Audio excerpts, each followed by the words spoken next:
G'day and welcome again to Vintage Time Australia channel, and this is my first video for 2023, and today we're going to do a teardown of the Seiko Gyro-MARVEL movement, which was Seiko's first movement that used the magic finger pawl wheel system.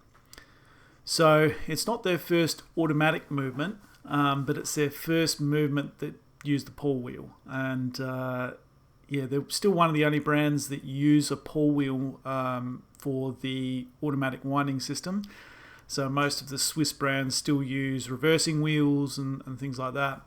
So the main downsides of the pawl wheel system is that it is quite noisy, but the upsides are that the maintenance of the system is next to zero, just because there's not really much to go wrong with it. So that is why Seiko has rolled this system out to a lot of their movements. Not all of them have it. So the higher end movements normally have a reversing wheel just because it's a lot quieter and it feels smoother. But yeah, this is their first implementation of the pawl wheel system, and you'll get to see today how it was done. So as for the genesis of this movement, I'm not really sure. So I'm not sure which of their factories made it, but it is very typical of their early 60s type stuff. And just bear in mind that these movements were designed to be made on whatever the equivalent of CNC equipment was in the early 60s. So the tolerances in the movement are huge. They have slop till tomorrow, but that said, they still do run quite well. So I've just removed the rotor there, and now we're looking at the automatic winding frame. So it's fairly typical. They've got a jewel there for the pawl wheel, for the top pivot on the pawl wheel, and it's a ball bearing system, which pretty much is common across their entire range of movements. And I'm just removing this now so that we can look underneath it and just see how it's set up. And yeah, sometimes the screws can be a little bit sticky. So you'll see here I've the first two screws were okay, and then the last one I just couldn't really get the tweezers around the head, so I just had to get some Rodico on it, which you'll see there.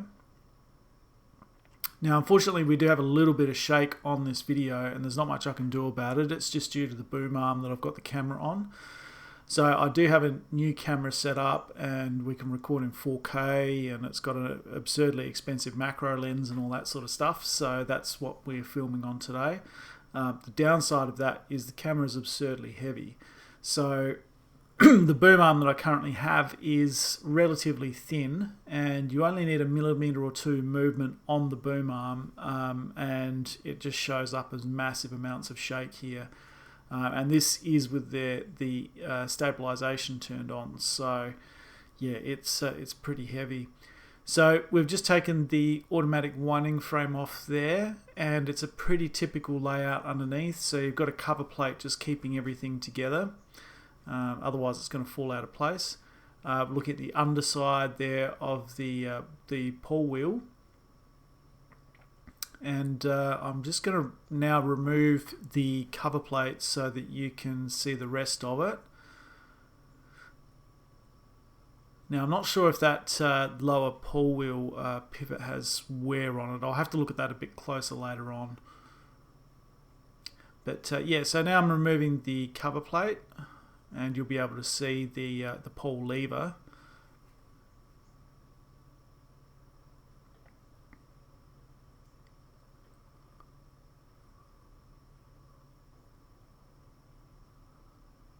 And one of the problems with the screws under here is that they weren't very good quality. So some of the earlier Seiko movements, they had variable or not consistent widths on the screw slots. So one of the problems that you have is that you'll grind your screwdriver tip to what you would consider a mid-range to do most screws, and they can tend to throw you a curveball in that they'll have some screws that have absurdly thin slots or absurdly wide slots, and they're just not consistent. So that's the problem that I had here, and I've just made the screws a little bit harder to remove.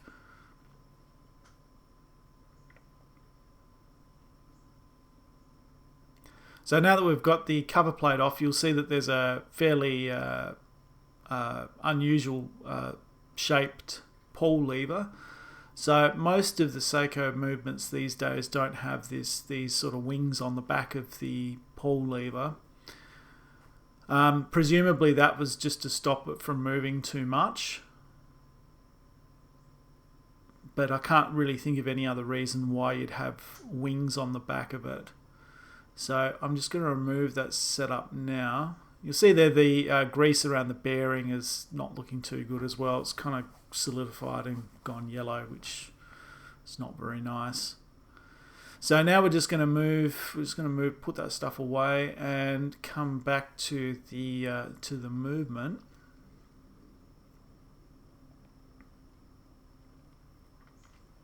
So it's a fairly typical layout for any movement made since about 1920.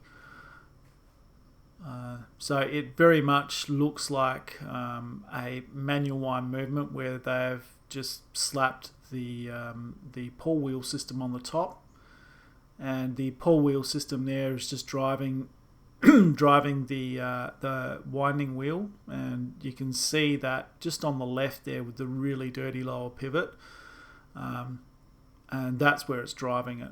So at this point I don't think they'd really put too much thought into redesigning the movement to handle the constant winding that's on the pawl wheel system.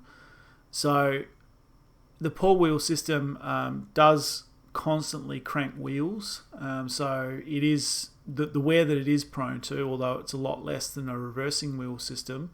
The wear that it is prone to is on the top and bottom pivots on the actual pawl wheel itself. So you can see there that is really filthy. So I'm going to have to clean that up and just work out what's going on. Could be a big problem if there's damage in the plate, but yeah, don't really know until it's been through the cleaning machine and I can work out what's going on. So I'm just making sure there's no power on there now.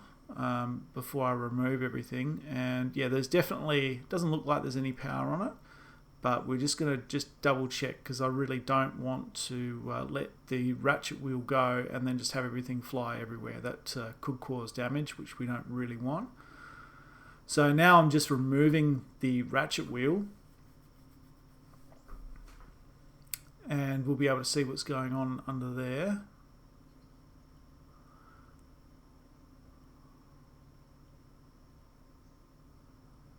I've just actually recorded this audio separately, so it's actually good because I've noticed a few things I didn't notice when I filmed the video, because you can't really see what's going on. So I can see there that top barrel arbor looks pretty gnarly. It's got a little bit of movement in it, but that's not uncommon on these movements because they were designed to have a massive amount of slop. So yeah, that wouldn't be, with that amount of movement, it would be too much for my Swiss movements, but for these, just the tolerances that they had were huge, so it doesn't cause too much of an issue, but we'll actually see the other side shortly and just see how much of an issue it is. We're just taking the top train plate off now.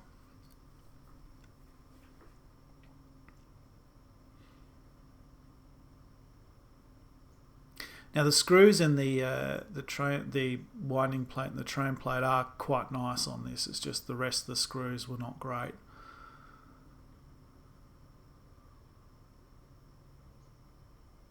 And I guess that's one of the criticisms that people have had towards Seiko on some of their movements, is that some of them just have garbage screws on them.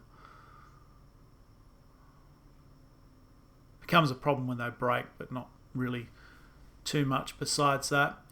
So we've just taken the top train plate off there, so it's a very conventional layout. So you've got a fourth wheel, third wheel, escape wheel, and you've got the sort of great wheel or you know, center wheel at the bottom there. Very typical.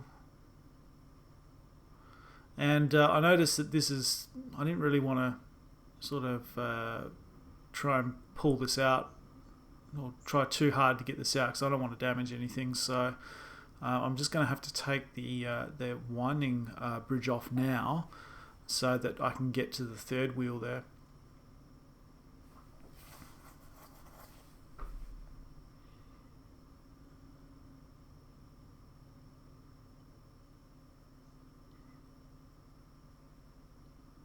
And with that off, we'll be able to see what's going on with that slightly gnarly looking upper barrel arbor bush. Well, it's not a bush, it's just a hole in the plate really. So yep, there we go. So you'll note that it's actually cracked. The plate is slightly cracked, and it's got a massive amount of wear under there. So I'm not sure what's happened. So I don't know if someone's had a go at trying to repair it before, or whether that's just happened organically with normal wear. In any case, that's really bad enough that it needs addressing. So what approach I'm going to take to it, I'm not entirely sure. So, but yeah, I don't know if I have a jewel that's that size. So if I was to do anything, I'd probably have to make a bush for it, which, considering the thickness of the plate, would be reasonably difficult. So we'll just sort of mull over how to do that. I don't have an answer right now. So we're just taking the third wheel off there, and the center wheel bridge, or we're taking the barrel off next, and then probably take the center wheel bridge, I would imagine. But yeah, the lower barrel arbor port looks like it has some wear on it, but it's not too bad. So it may be that we just have to address the top.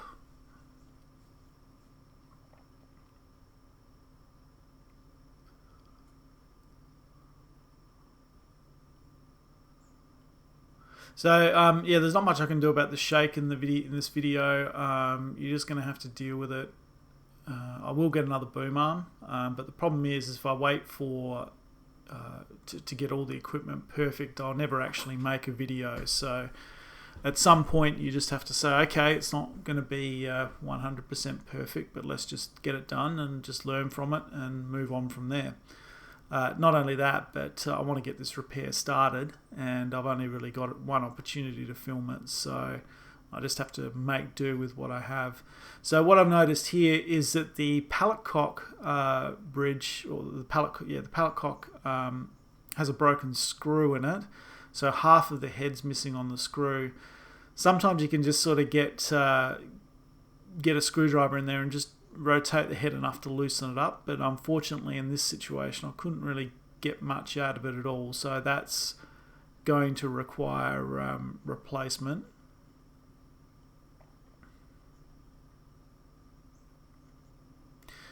So because that's too difficult to do on camera, I'm just going to move on from here. So we're not going to fully disassemble the movement, which is unfortunate, but that's life in the city. So I've just removed the escape wheel there, and we're just going to leave the pallet fork, pallet cock, and the center wheel in there for now, and I'll deal with it later. So now we're just removing the winding pinion and the sliding pinion, and then we're going to turn the movement over, and we're going to do the dial side. Now, because there's no calendar on this, there's really not much to do dial side at all. Now it's got a fairly conventional keyless works. There's only a few parts in it. It only needs, on this movement, it only needs one position, which is the setting position, which makes life very simple.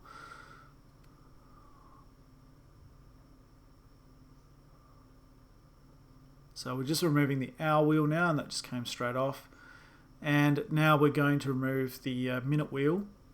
And again, the minute wheel there is it had very poor screws holding that plate on, which holds the assembly in, and yeah, the quality was just awful.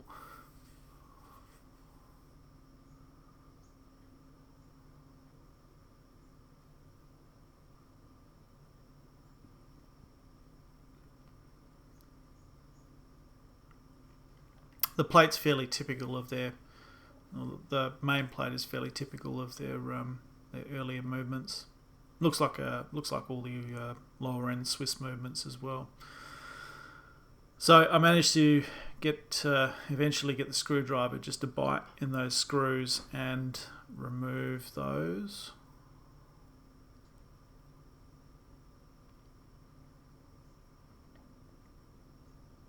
They're a little bit hairy though. Not as in actual hair, but as in a little bit of a pain to remove. And then we're just going to take that plate off, and then you've got the minute wheel there.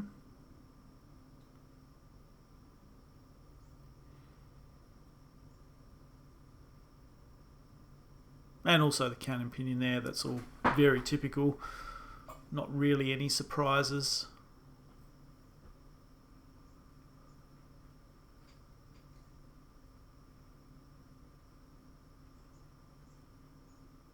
That all looks okay, that stuff, so there's no serious wear through there, which is good news.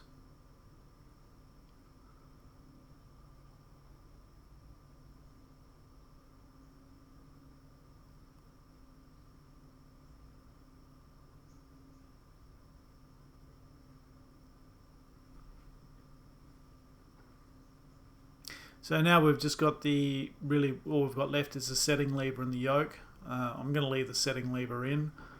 It's an older style screw setting lever, so they can be a bit of a pain to screw back in again. So usually with these, unless they have to come out, I just let the screw go fairly loose and just leave it as is. They don't really need to come apart in most cases.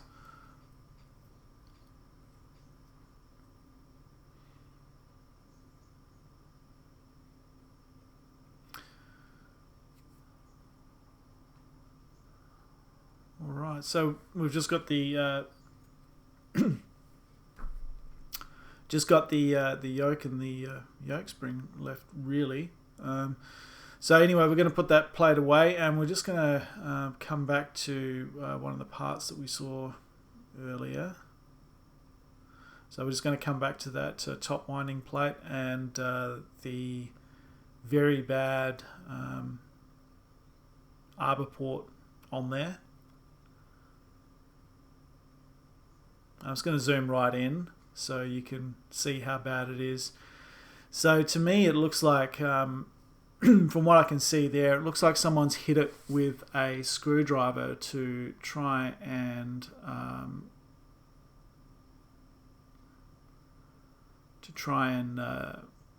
close it a bit more, and they've done a very poor job of it, so there's just a massive amount of damage there.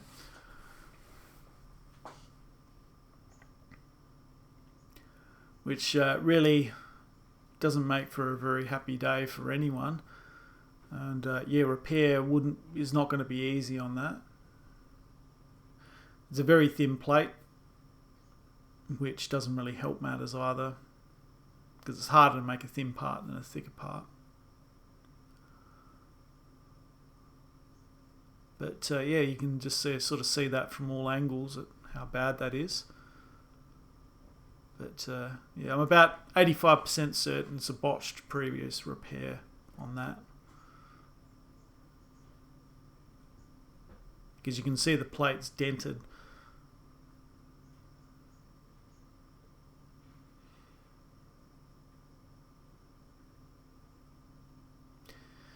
Anyway, so that just about wraps up this video. So that's the inside of the Seiko Gyro-MARVEL. And yeah, feel free to put some comments down there on what you thought of the movement. And we'll see you again soon.